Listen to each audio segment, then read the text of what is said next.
بسم الله الرحمن الرحیم. السلام علیکم. کفایت الله امانی یم او د نوي زیږیدلو ماشومانو پر ریفلکسونو باندې خبرې کوو. نوي زیږیدلی ماشوم چې زیږون یې په نورمال ډول صورت نیولی وي پکې یو تعداد عکسې یا ریفلکسونه شتون لري او کله چې ماشوم وده وکړي یا یې عمر د 4 نه 6 میاشتنۍ ته ورسیږي نو ډیر ریفلکسونه پکې له منځه ځي او ځینې کم یې په دوامداره ډول سره پاتې کیږي.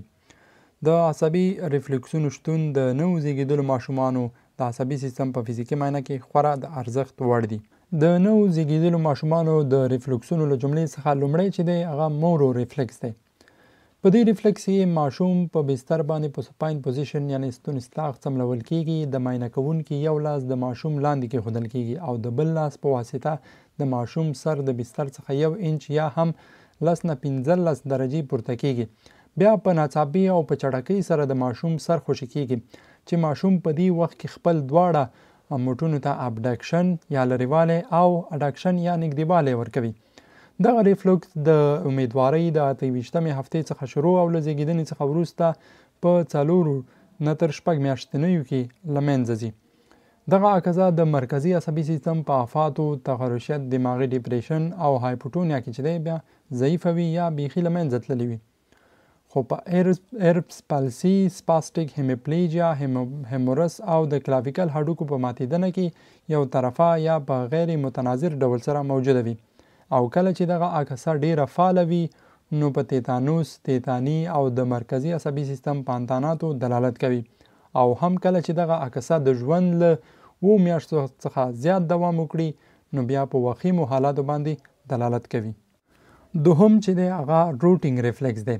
که چیرې د معاینه کوونکي ګوته او یا د مور د تیڅوکه د ماشوم د شونډو، د خولې د کونج او یا د ماشوم د مخ سره په تماس راشي نو دفعتاً ماشوم خپله لاندنۍ شونډه او ژبه تنبیه شوي ځای ته اړوي، خپل مخ هماغې خواته تاووي او د تی په طرف ګوري. دغه ریفلکس د امیدوارۍ په 28مه هفته کې شروع کیږي او تر 3 میاشتو پورې په نورمال ډول سره شتون لري، خو دا په بیرت اسپکسیا، نیونیټل سیپسیس او پریمچورټي کې چې دی موجود نه وي. دریم ریفلکس هغه ساکینګ ریفلکس دی. کله چې د معاینه کوونکي د لاس شهادت ګوته یا هم د مور د تیڅوکه د ماشوم په خوله کې ننباسو او دا د هارت پلیس سره په تماس کې راشي نو ماشوم د ګوتې څوکه یا د تیڅوکه په شونډو کې کلکه نیسي او ځان ته یې کشوي او رودل پیلوي چې د رودلو فشار د ګوتې په مرسته حس کېدلی شي. دغه عکسه د امیدوارۍ په 22مه هفته کې منځته راځي او په 3 نه 4 میاشتنۍ کې له منځه ځي.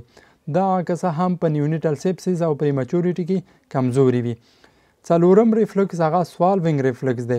وروسته د سکینګ څخه یا د سکینګ په جریان کې کله چې شیدې د ماشوم په خوله کې توی شي چې باید دا تیری شي د کوارډینیشن عکسې په مرسته د بلې عملیه صورت نیسي او شیدې چې دی بله کیږي.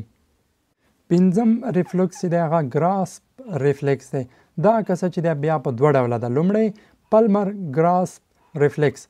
که چیرې ډاکټر خپله ګوته د ماشوم د لاس د ورغوي سره په تماس کې راولي نو ماشوم یې د خپلو ګوتو په واسطه کلکه نیسي. دوهم ډول په دې کې پلانټر ګراسپ ریفلکس دی. که چیرې د ډاکټر په واسطه د ماشوم پښو د تلي په پورتنۍ برخه باندې د ګوتې په ذریعه فشار وارد کړی شي نو ماشوم د پښو ګوتې کاتوي یعنی د قبض حالت غوره کوي. دغه دواړه ریفلکسونه د ګراسپ ریفلکسونه د زیږیدو پر مهال موجود وي او د ژوند په 3 نه 6 میاشتو کې چې دی بیا له منځه ځي. شپږم ریفلکس هغه ګلابیلر ریفلکس دی. که چیرې د ماشوم د ګلابیلیا ناحیه باندې د ګوتې په واسطه فشار وارد کړی شي یا هم د تندي په ناحیه باندې د ګوتې په واسطه باندې تنبیه ورکړل شي نو ماشوم خپله سترګې پټوي یا بلینکینګ کوي چې دا عکسه د زیږون څخه وروسته په ټول ژوند کې موجوده وي. اووم ریفلکس هغه ډالز آی ریفلکس دی. که چیرې د ماشوم سر چپ طرف ته تاو کړی شي نو سترګې چپ طرف ته تاویږي. که چیرې ښي طرف ته تاو کړی شي نو سترګې ښي طرف ته تاویږي. وروسته له 3 اونیو زیږیدلو څخه په نارمل ډول سره سترګې هغې خواته نه تاویږي کوم خواته چې سر تاو شوی وي. اتم ریفلکس هغه ټونیک نیک ریفلکس دی. په دې ریفلکس کې که چیرې ماشوم په سپاین پوزیشن کې پروت وي او په ناڅاپي ډول د هغې سر یوې خواته تاو کړی شي نو د هماغې طرف لاس او پښه د بسط حالت غوره کوي یعنی غځیږي او د بل طرف لاس او پښه د قبض حالت غوره کوي یعنی راټولیږي. دا عکسه بیا د زیږیدنې څخه تر 3 میاشتنۍ عمره پورې موجوده وي او په 4-6 میاشتنۍ عمر کې له منځه ځي. که چیرې دا عکسه د 6 میاشتو څخه زیات دوام وکړي نو په سپاسټیک سیریبرل پلسي باندې دلالت کوي. نهم پلیسینګ ریفلکس دی. په دې ریفلکس کې ماشوم په عمودي ډول سره په تخرګونو کې نیول کېږي او د ماشوم د یوې پښې ډورسل یا ظهري برخه د میز د سطحې د لاندنۍ سطحې سره په تماس کې راوستل کېږي. په دې وخت کې ماشوم خپل زنګون کبس کوي او هڅه کوي چې خپله پښه د میز پورتنۍ سطحې ته راوړي. دا عکسه بیا د زیږون پر مهال موجوده وي او د عمر په 4 نه تر 6 میاشتنۍ کې چې دی له منځه ځي. لسم ریفلکس چې دی هغه واکینګ ریفلکس دی. په دې ریفلکس کې ماشوم د لاسونو څخه نیول کېږي او د هغې د یوې پښې تلی یا سول د میز سطحې سره په تماس کې راوستل کېږي او د بلې پښې په واسطه ماشوم په بنفسي ډول سره قدم وهل پیلوي. په دې عکسه کې که چیرې ماشوم فول ټرم وي نو خپل د پښو د تلي زیاته برخه په سطحه لګوي، خو که چیرې پریمچور ماشوم وي نو بیا اکثریت د ګوتو په څوکو سره حرکت کوي. 11 ریفلکس هغه ګارډ ریفلکس دی. ماشوم پړ مخې په پرون پوزیشن کې د لاسونو په مرسته نیول کېږي.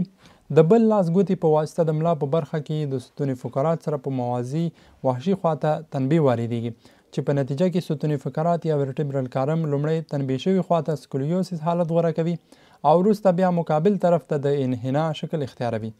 دا عکسه د زیږون پر مهال بیا لیدل کېږي او په 6 نه تر 9 میاشتنۍ عمر کې چې دی له منځه ځي. 12 ریفلکس هغه ویتډراول ریفلکس دی. که چیرې د ماشوم د پښې تلی د ستنې یا سنجاق په واسطه سره تنبیه کړی شي نو په اني ډول سره ماشوم خپل زنګون او د انکل بندونو ته د قبض حالت ورکوي، پښه کاتوي او له زیان اړونکې تنبیه څخه ساتي. بل ریفلکس هغه کراسډ ایکسټنشن ریفلکس دی چې په دې ریفلکس کې ماشوم په بستر باندې په سوپاین وضعیت کې اچول کېږي. یوه پښه د ګوتو او انکل بندونو څخه نیول کېږي او د همدغې پښې د پوندې برخه یې تنبیه کېږي چې په نتیجه کې د ماشوم بله پښه لومړی قبض، اډکشن او وروسته بیا د بسط او ابډکشن حالت غوره کوي. دا عکس هم د زیږون پر مهال موجوده وي او په 4 نه تر 6 میاشتنۍ عمر کې له منځه ځي. 14 ریفلکس هغه لانډاو ریفلکس دی. په دې ریفلکس کې ماشوم ته پرون یا پړ مخې وضعیت ورکول کېږي. د لاس د مرستې په واسطه ماشوم د ګیډې د لاندې برخې څخه پورته نیول کېږي چې په دې حالت کې ماشوم تنه، سر او رون د بسط حالت غوره کوي او کله چې سر قبض کړي نو تنه او رونونه هم په ورو شکل سره د قبض حالت غوره کوي. لانډاو ریفلکس د عمر په 6 نه تر 8 میاشتنۍ کې راڅرګندېږي او له 15 میاشتنۍ څخه تر 2 کلنۍ پورې بیا له منځه ځي. 15 او اخرنی ریفلکس هغه پاراشوټ ریفلکس دی. په دې ریفلکس کې ماشوم ته پرون یا پړ مخې وضعیت ورکول کېږي.